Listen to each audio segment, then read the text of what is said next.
Hi everyone, it's Miss Molly. Some of you might recognize me from Wildwood Nature Center, but I'm in charge of the nature preschool, nature kindergarten, and nature camp youngers in the summer. This is my very first video teaching online, so I'm gonna do my best. I know we're all kind of stuck at our house, so welcome. But the Park Ridge Play and Place challenge is to make a rainbow. And so typically when we see rainbows, they're outside and they're due to sunlight and water kind of mixing together and creating a rainbow. Typically this happens when it rains and it's still sunny outside. However, though, if you look a lot more closely, you'll be able to see rainbows all over your neighborhood. Sunlight is naturally white light, which means all the colors kind of mix together to create white light. You might ask me, well, Miss Molly, when I mix all my paint colors together, they turn black. Why does light mix all together and turn white? This is actually because paint pigment is subtractive and light pigment is additive. So subtractive means it kind of takes away the color. Additive means it puts all the colors together and creates white light. If you wanted to create a natural rainbow, it's pretty easy. You can just take your hose, spray bottle, bubbles, go outside and blow them in the sunlight. If you put the sunlight in front of you, it should work. Now we're gonna get a little bit more complicated and we're gonna bend light in order to make a rainbow. So we're all familiar with the shape of a rainbow, but why does it look that way? Why is it that arc upside down U or N shape? Well, this is because light travels in waves. Whee!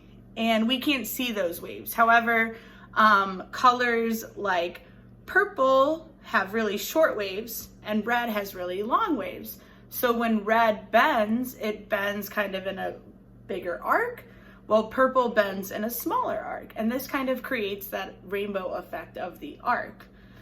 Now, when light bends or travels through air and hits something more dense, it kind of bends or changes directions.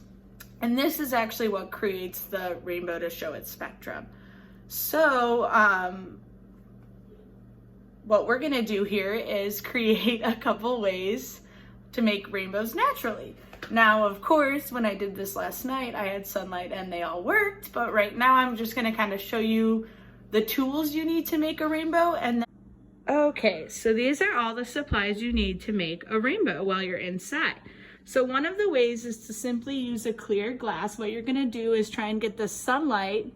It's working! Try and get the sunlight to shine through the bowl and you'll see a rainbow on the other side.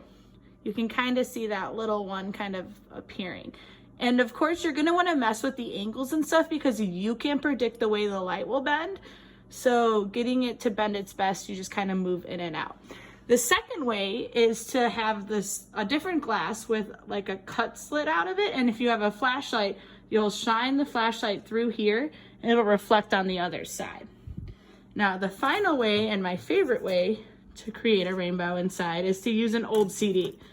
So these things we used to do music on and videos on, and they're great ways to reflect light. So you can already see I'm getting awesome rainbows. But in order to make this more fun, you can cut out a snowflake and put it on top, and that changes the actual shape of the rainbow. Me and my roommate were talking and we came up with, if you could figure out a way to shine this on your friends and create a filter, that would be awesome. So I'm gonna show you my pictures of how I was successful.